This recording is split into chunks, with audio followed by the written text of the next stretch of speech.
Hello and welcome. I'm Jennifer Douglas, and I'm so glad you're here. I'm here today to introduce to you a framework that you may not be familiar with that's known as the 5 biological laws of nature. And this is a framework that helps us to live without being in fear of illness or disease and what's going to happen with our bodies.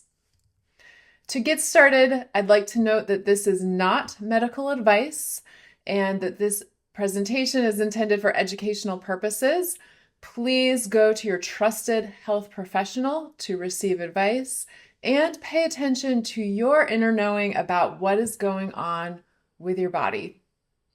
So it's no wonder that we feel fear about illness and disease. We are taught that illness is a random attack, that it just comes on us in the night and we are ill prepared and nothing that we can do about it. We're also taught that sometimes disease is our own fault because of punishment for our lifestyle. We eat the wrong things, we don't exercise, we don't take care of ourselves, we don't get enough sleep, and therefore we get sick. So no wonder we're scared about this. We're also taught that sometimes it's just bad luck or bad genes, and this can happen to us out of the blue because of something that is just outside of our control. When we go to the doctor, we receive diagnoses, and often the diagnosis itself is a shock. That is a very fearful moment to be told that you have a certain disease, and we receive a prognosis about what may happen or what may not happen, or the percentage of full recovery, and that can be fearful and shocking. And the treatments that we receive can also create a lot of side effects, and they can be fearful in themselves when we undergo procedures or we're taking very serious types of medications. So this entire process of the way that we tend to view illness can engender a lot of fear. And that is what I'm hoping to shift today in this presentation, is out of this fear mindset and into a mindset that gives us more peace and assurance. So this is a new paradigm to understand our bodies. It's a paradigm that I'll explain shows that our bodies aren't broken, our bodies are not making mistakes, and our bodies ultimately, through their wisdom and intelligence, want to help us to survive and thrive through everything that's happening in our lives. So what if there's a completely different explanation than we're used to for the symptoms that we experience? So for many of you who are here, you are probably already really familiar with the mind-body or the mind-body-spirit connection. And I'd like to draw your attention to 2 books that you may already be familiar with: The Body Keeps the Score by Dr. Bessel van der Kolk and When the Body Says No by Dr. Gabor Mate.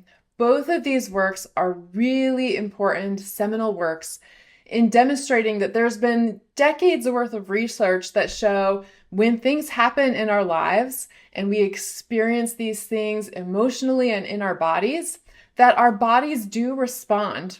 And I tremendously respect and value this work that has been done. And it's been so valuable in bringing to the forefront the impacts of trauma and the impacts of other kinds of things that happen in our lives. Where I'm going to differentiate from these frameworks today is this idea that something bad happens to us and then later our bodies fail as a response. So what I'm going to offer is a different kind of explanation here for what our bodies are actually doing in response to the events in our lives. So what if our bodies are not actually failing or breaking down as a result of trauma or other kinds of events? What if instead our bodies are specifically adapting to help us survive these difficult experiences? And what if there's a map or a framework that helps to explain why we have specific symptoms in a particular place in our bodies? And that's what we're going to explore with the 5 biological laws. So I'd like to introduce to you the 5 biological laws of nature. These are the basis for what we call Germanic New Medicine or Germanic Healing Knowledge, GNM or GHK. These biological laws originated with the transformational work of a German physician named Dr. Reich Gerd Hammer. And I'm going to explain to you a little bit about his personal story because it helps to set the stage for how he came onto the road that led to these discoveries. And it started with a personal tragedy in his life that eventually led him to do this scientific work. So Dr. Reich Gerd Hammer was a German physician. He was born in 1935 and passed away in 2017.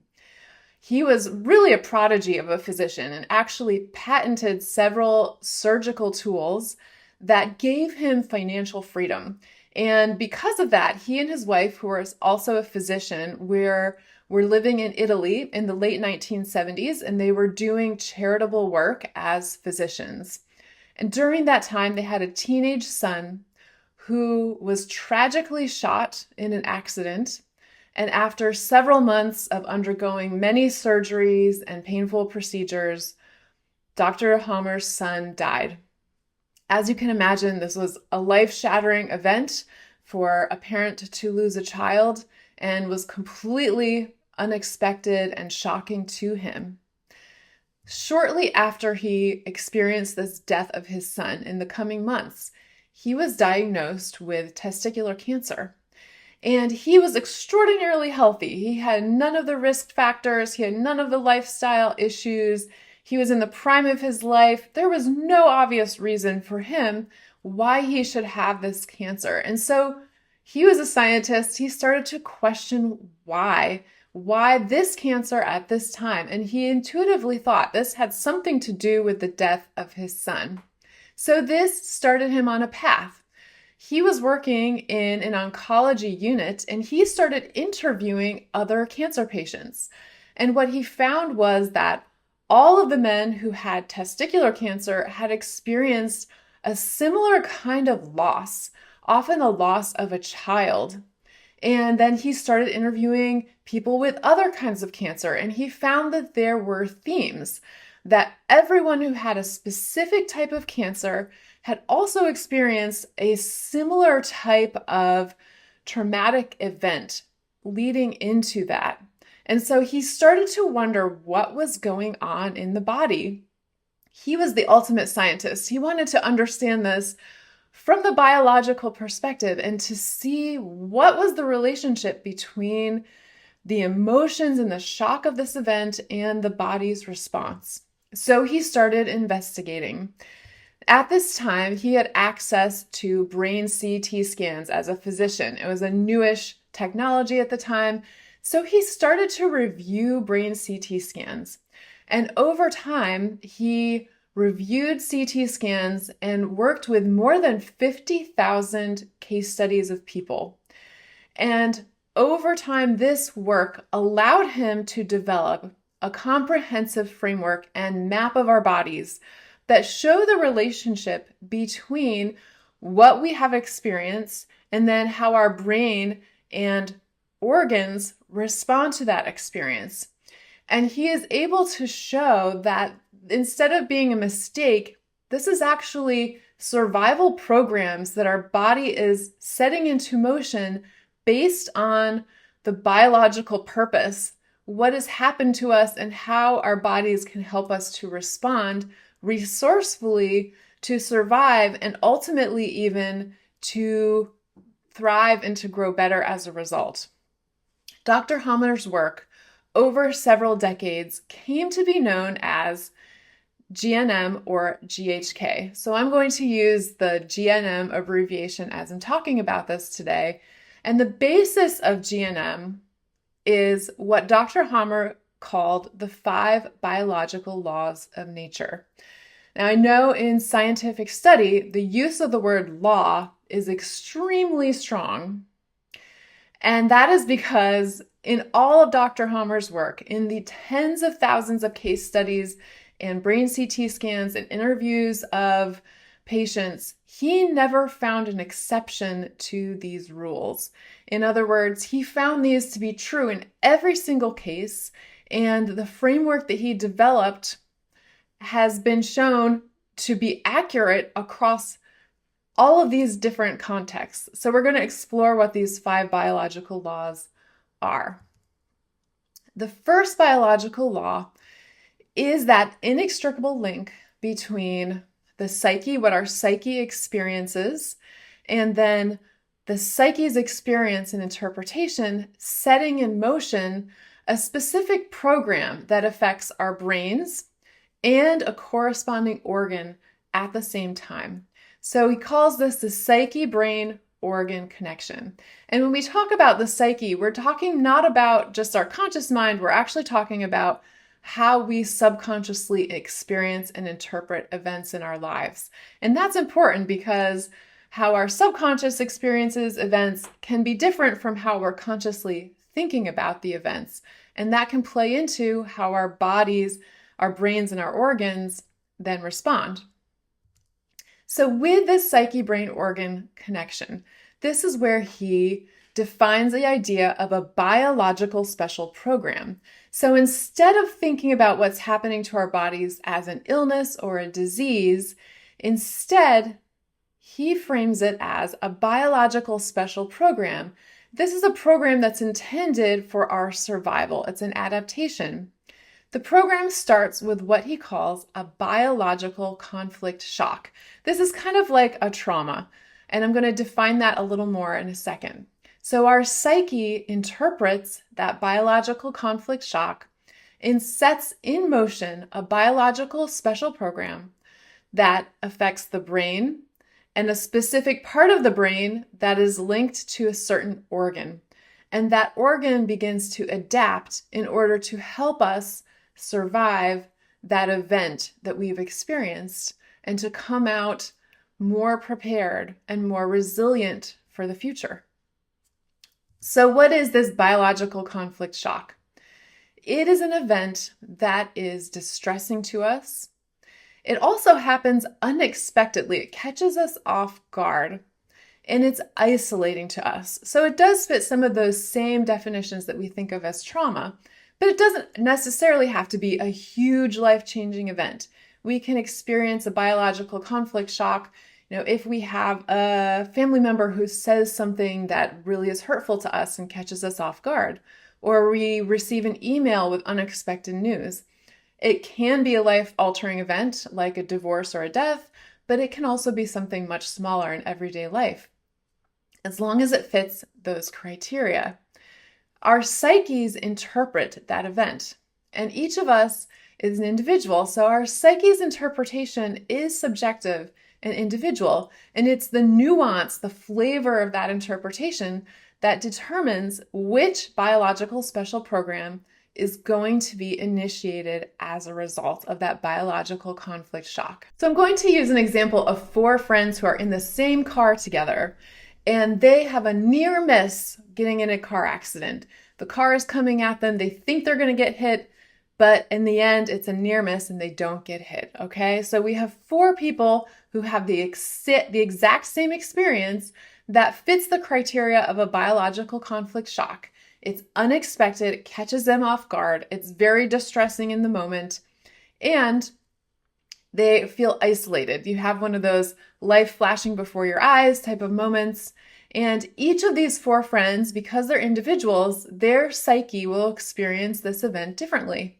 Now, later on in that day, after they've had a chance to calm down and recover from this event, each of our 4 friends experiences a different kind of symptom. So one of the 4 has digestive issues and starts vomiting. This is a specific kind of biological special program called an indigestible anger conflict. One of our friends has a sore throat. This is a different biological special program for something that we don't want to swallow. It's a don't want to swallow conflict. One of our friends has a stuffy nose.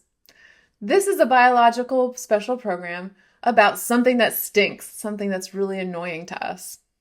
And one of our friends has a migraine.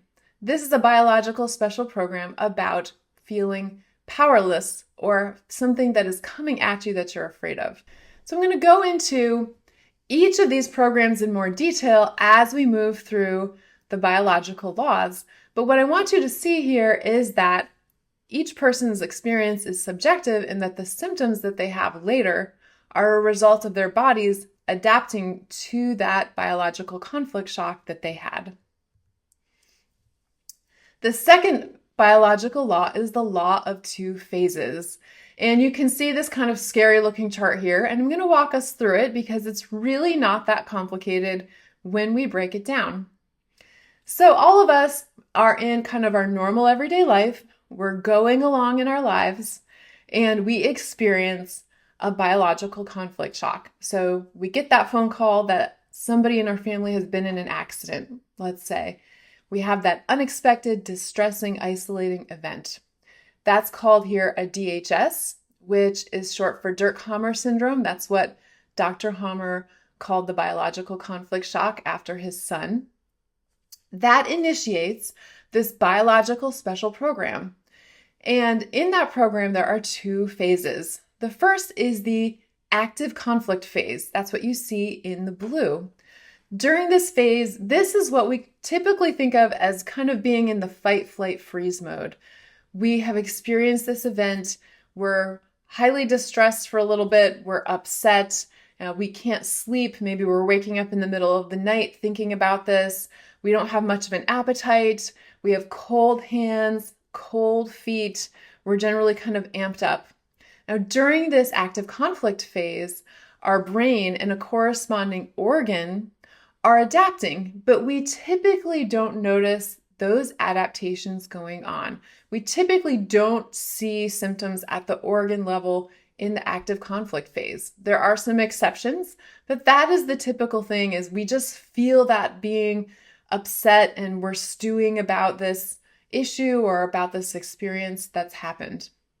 Then we have a resolution.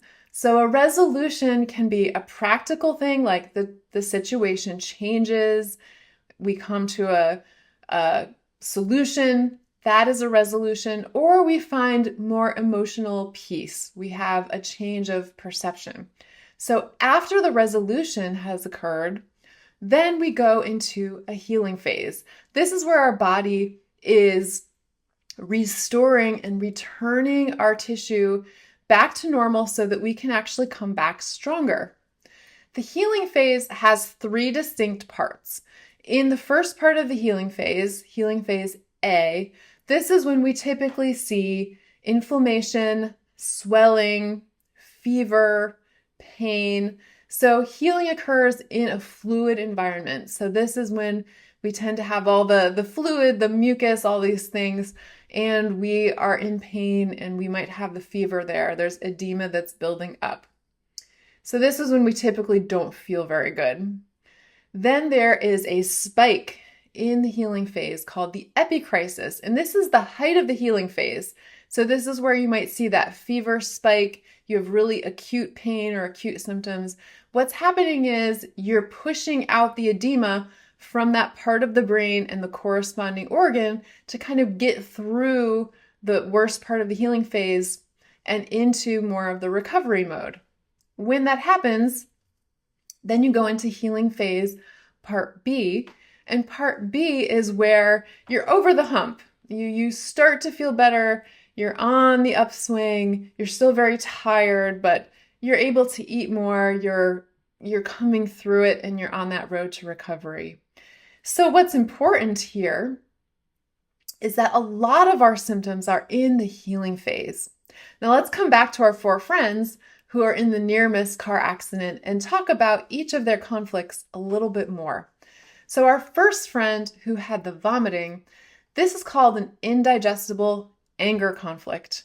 And in the active phase, when that conflict is active, like right after the near miss, that person is gaining cells in their small intestine to help them digest that experience that's indigestible. So it's a literal biological response to something in our lives that is indigestible to us in the way our psyche perceives it. After the resolution, then our body is breaking down those extra cells that had been built up.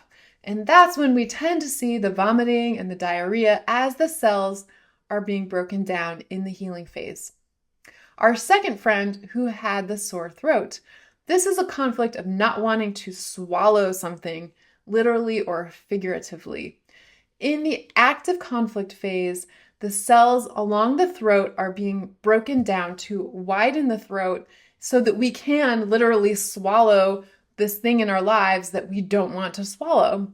In the healing phase, those cells are being restored, and that comes along with inflammation and soreness in the throat. Our third friend with the stuffy nose was having a stink conflict, as in this situation stinks, it's annoying, it's irritating. In the active conflict phase, the cells in the nasal passages are being broken down to widen the nasal passage so that we can sniff out the danger better. So this is a primal biological purpose. We want to smell the danger so we can avoid it. In the healing phase, those cells in the nasal passages are being restored, and that's when we have the stuffiness, the congestion, the runny nose, the mucus, the sneezing. And then our fourth friend had what is called a frontal fear or powerlessness conflict. And this is being afraid of something that's coming at you that you feel powerless to avoid. So in this case, literally a car that might have run into them. In the active phase, there are cells being broken down in these things called pharyngeal ducts. They're on the side of the throat, and they're associated in our past with breathing. So they're widening to help us get more air so we can survive this situation. And in the healing phase of this type of conflict, this is when a lot of migraines happen because it is the epicrisis of our brain pushing out the edema in that location as a result of this conflict. So this is an example of the two phases with each of our four friends who were in this car during the near-miss car accident. And what you can see is their symptoms were actually occurring when they had resolved the conflict and their bodies were in the healing phase, coming through that and kind of rebuilding and restoring to come back stronger. So to reiterate this, many symptoms that we experience are symptoms that are actually healing phase symptoms. So instead of thinking of ourselves as being sick, what's happening is our bodies are already healing. They've already resolved a biological conflict shock that has happened to us, and they've initiated a program that is designed to help us survive and come through that experience. So it gives us a totally different orientation to the symptoms that we're experiencing when we don't feel good. The third biological law is a map of the types of tissue adaptation that occur in our body when we have one of these biological special programs. It's referred to as the compass of Germanic New Medicine. And you can see on the slide there is a chart. And this is what's truly astounding about Dr. Hammer's work is he wanted to know what was the pattern. What was the reason that certain tissues in the body, certain organs were adapting in a certain way? And through his tens of thousands of case studies, he determined that different parts of our brain are associated with different embryological germ layers. So the embryological germ layer is the order of fetal development. So different areas of our brain are associated with different portions of fetal development.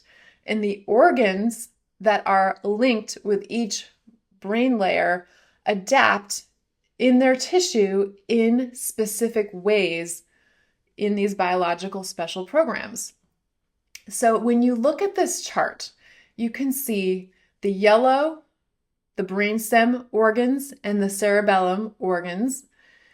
In the active conflict phase, those organs will have cell proliferation as a response in that biological special program. And in the healing phase, those extra cells will be removed. The cerebral medulla and the cerebral cortex, those dark orange and red organs, have cell loss in the active conflict phase. And then in the healing phase, they have cell restoration. So I'm going to give you a couple of examples. What is amazing about this framework is that when you look at a complete map of GNM, it encompasses every organ and tissue in the body with a specific order of events of what tissue adaptation will occur when that biological special program is running.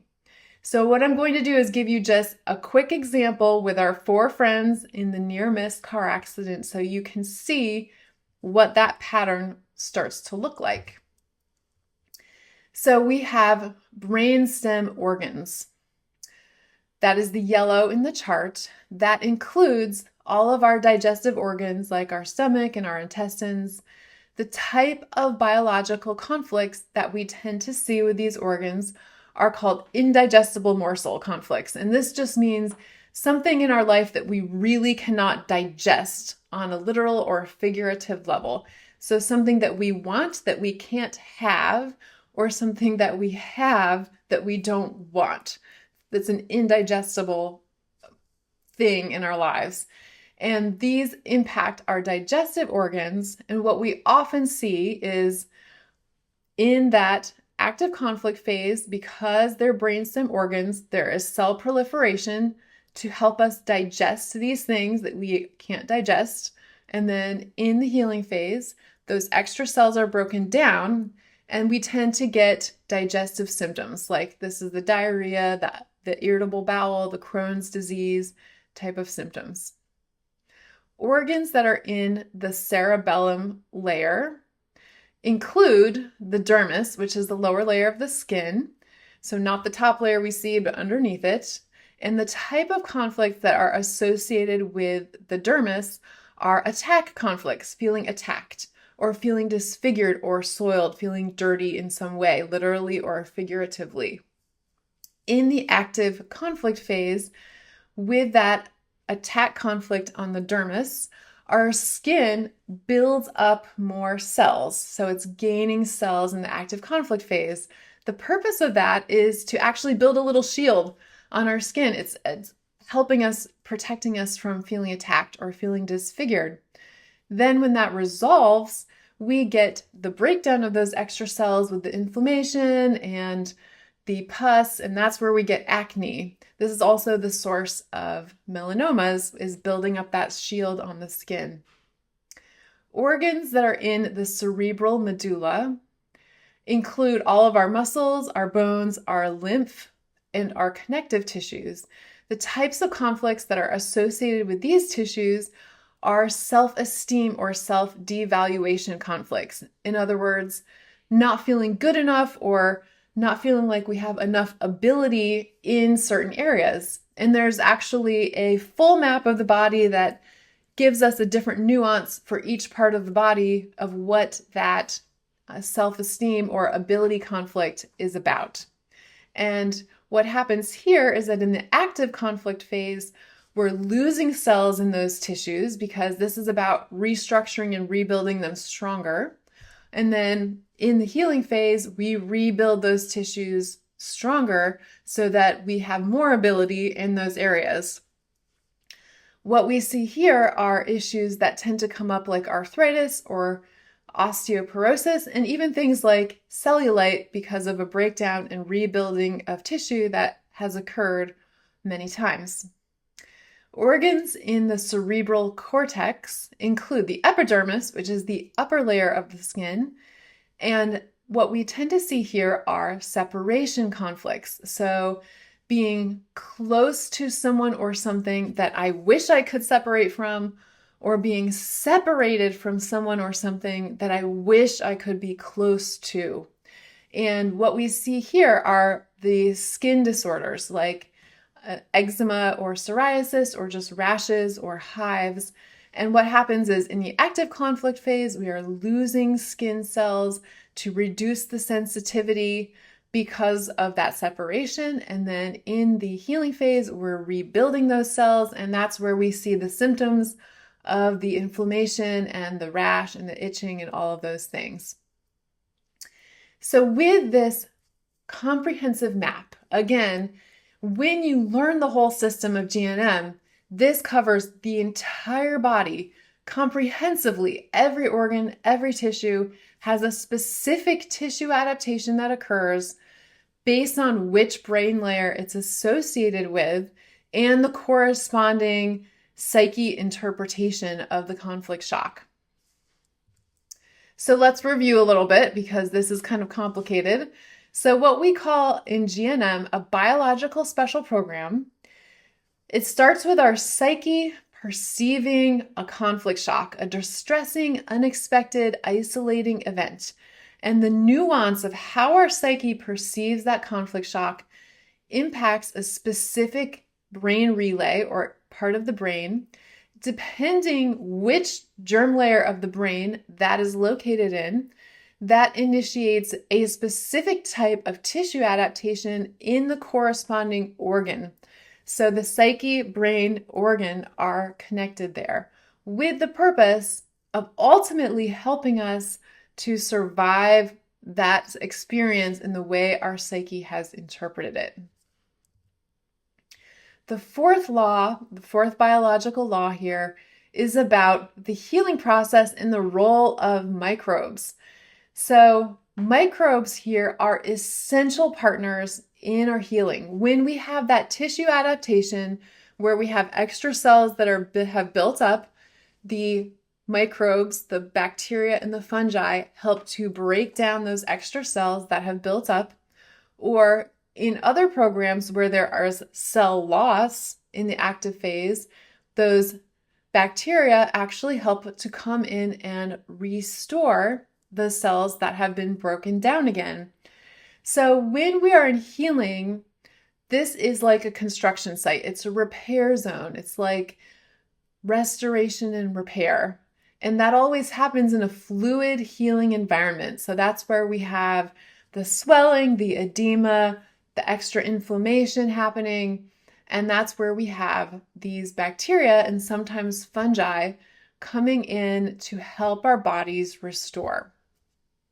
So in conventional terms, we have often been told that it's the bacteria's fault that we're having an infection, or the bacteria is indicative of something bad happening at that place. And GNM really reverses that mindset by saying, no, our body has adapted and the bacteria are actually symbiotically working with us to restore in that area. And so there's a really cool metaphor here that helps to explain it. And it has to do with the fire truck. So if you were to go to a whole bunch of different sites of house fires or fires that were happening in the area, and you observed at every single fire, there is a fire truck. Now you might think that, wow, this fire truck is the cause of the fire because every time there's a fire, there's the fire truck right there. So the fire truck must be causing it. It must be the responsible party for this fire. We know that that's not true, but that's the logic that we've employed with our bodies and saying, well, every time we see these bacteria, we don't feel good. And so it must be the bacteria's fault that we don't feel good.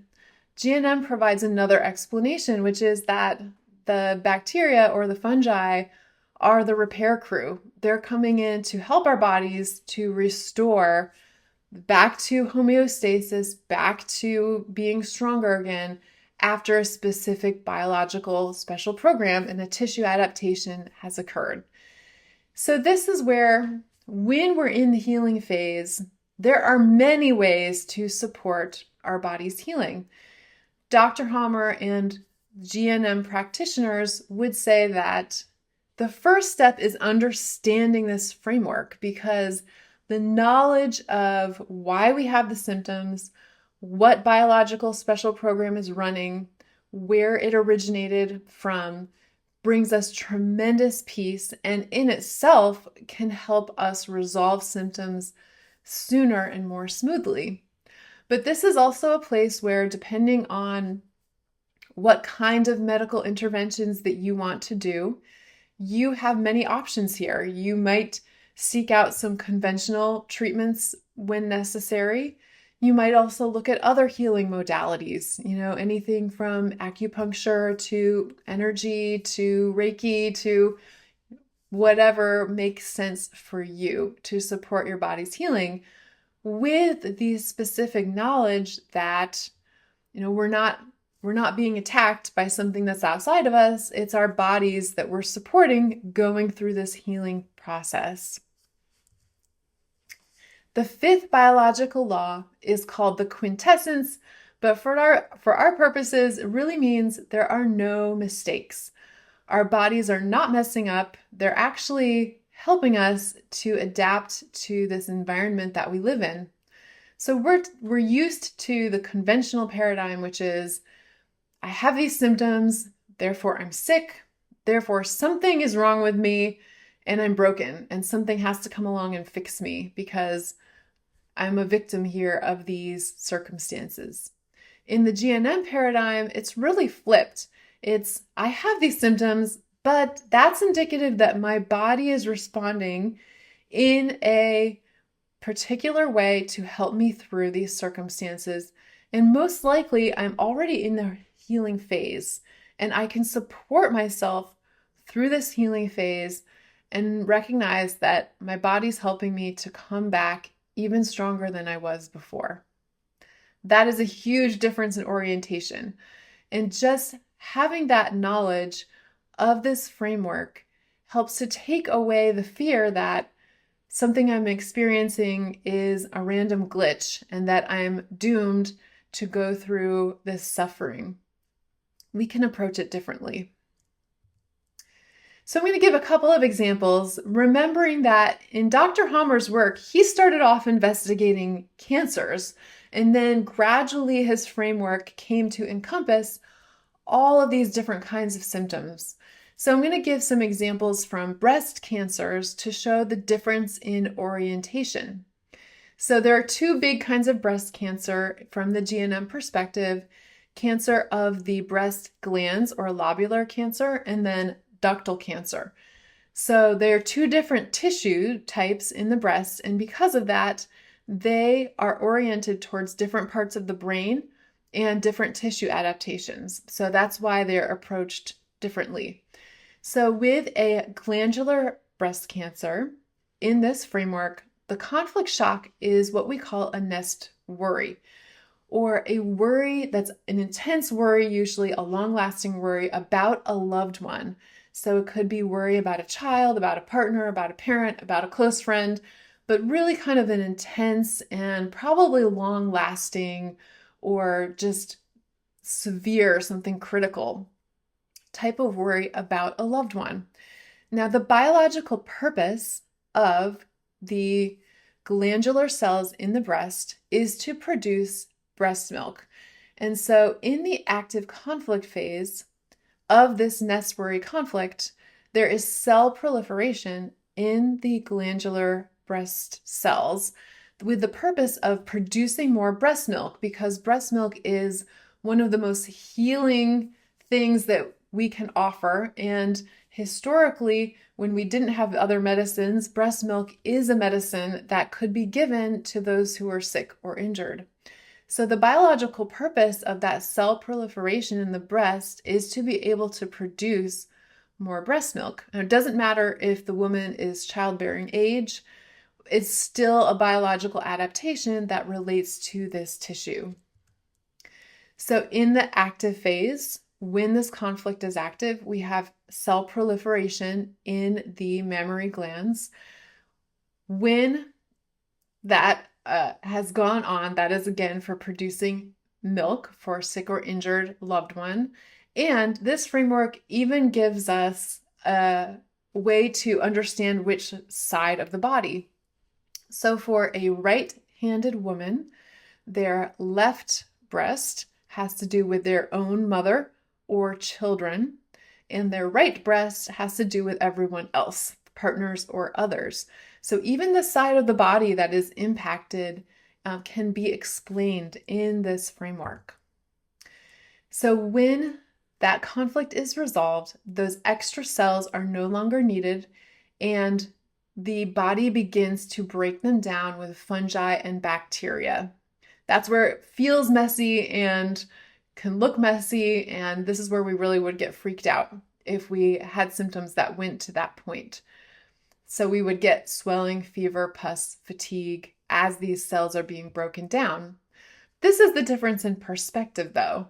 So rather than saying you have this aggressive breast cancer, it's coming to get you, your prognosis is X and this type of fear, instead, the understanding would be that you've experienced a very profound nest worry conflict and that your body is going through that and attempting to heal from that.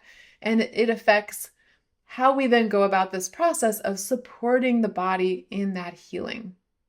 And it is a useful way of then making decisions for whatever intervention you want based not on fear, but on the body's wisdom and trust in that wisdom. So the other type of breast cancer is a cancer in the breast ducts. The ducts are where the milk flows out so that it can be used. And the type of conflict associated with the breast ducts is a separation, usually from a loved one. So it could be something like a divorce that has happened, or the death of a loved one, or a significant break in a relationship, or even a physical separation, like a loved one who's moved very far away or is not accessible anymore. And what happens is in the active conflict phase, there is cell loss in the breast ducts. And the purpose is that if that loved one is no longer there, they're no longer requiring our help or our sustenance, that the breast ducts are widening to drain off any of that extra milk so that we don't need it anymore. Again, this does not have to be a woman in childbearing age, but this is still the program that is affecting the breast ducts. And there is also a correlation with the side. So if you are a right-handed woman, then your left breast would have to do with your mother or children, and your right breast would have to do with everyone else. And that pattern is reversed for left-handed women. So you can even look at the side that it occurs on and help to do some detective work there. So a resolution occurs where that cell loss is no longer needed. And then in the healing phase, the body is restoring cells that were lost in the conflict phase. So this is a construction zone. It's a repair zone. It's really not even what would be called a tumor as much as it's a healing scab. It's a restoration of cells that were previously broken down. And this is accompanied by a lot of redness, swelling, a lot of inflammation, fatigue as that restoration is going on. So the difference in perspective here is rather than seeing this as an invasive cancer that's coming to get you, the difference in perspective is you're experiencing a separation conflict or have experienced one, and you're working through that, and let's support your body's healing. So I'm not here to tell you what medical steps you should take. This is not medical advice, but this difference in perspective provides a whole different way of looking at what's happening in the body so that you don't have to feel the intense panic and fear associated with it. So one of the big questions that people have when they're first introduced to GNM is, okay, I understand the idea of these biological special programs, but what about these chronic symptoms that I've been having for years and years? This is a bigger topic, but to put it very concisely, what's happening is there is a biological special program that keeps being reactivated and turned on and running over and over again, and that's resulting in ongoing symptoms. And so what we need to do there is We work backwards from the symptoms. We figure out which biological special program is running. And then this is the big detective work.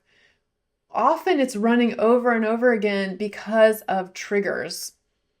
And these triggers are things that we're probably not even consciously aware of, that our body and our psyche has associated with some original biological conflict shock. So when we have a conflict shock, this distressing, unexpected event, our psyche takes a 360 picture of what's happening around us.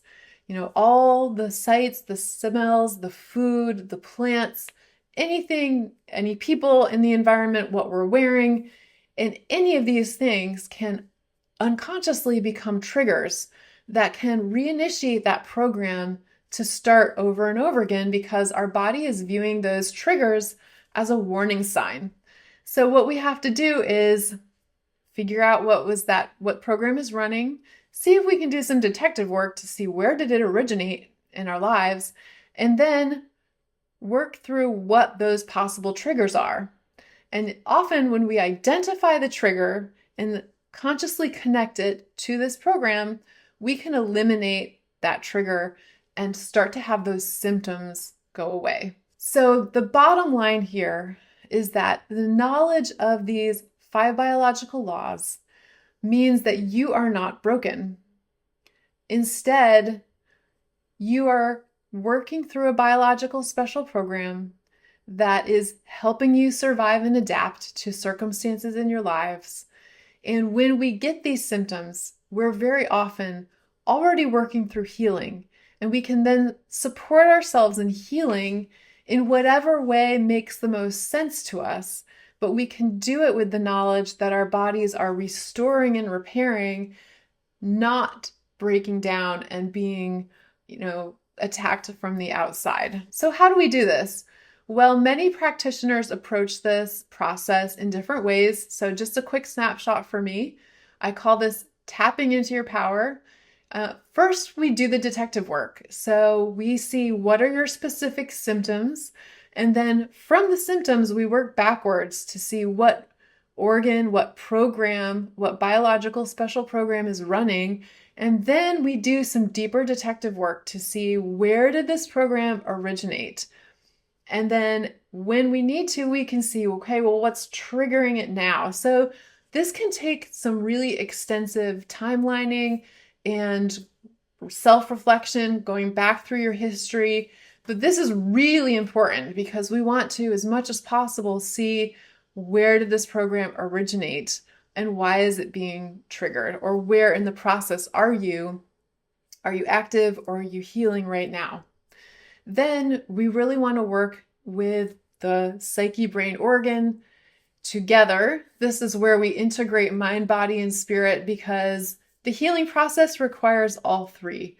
We're an integrated human being, and so we work at all levels to help us come through this healing process, emotionally, physically, in all ways.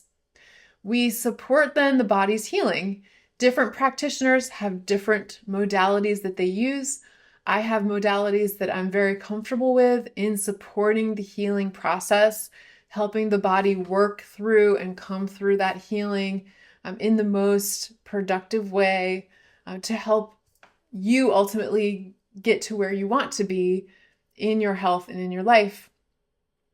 And as a result, we come through these things differently. Every experience in our lives impacts us. The goal is to come back stronger so that we can be the best version of ourselves and do what we came here to do in our lives. And that's what my mission is to empower you with lifelong tools for physical and emotional healing so that you can make an amazing impact on the world. That is what I came here to do.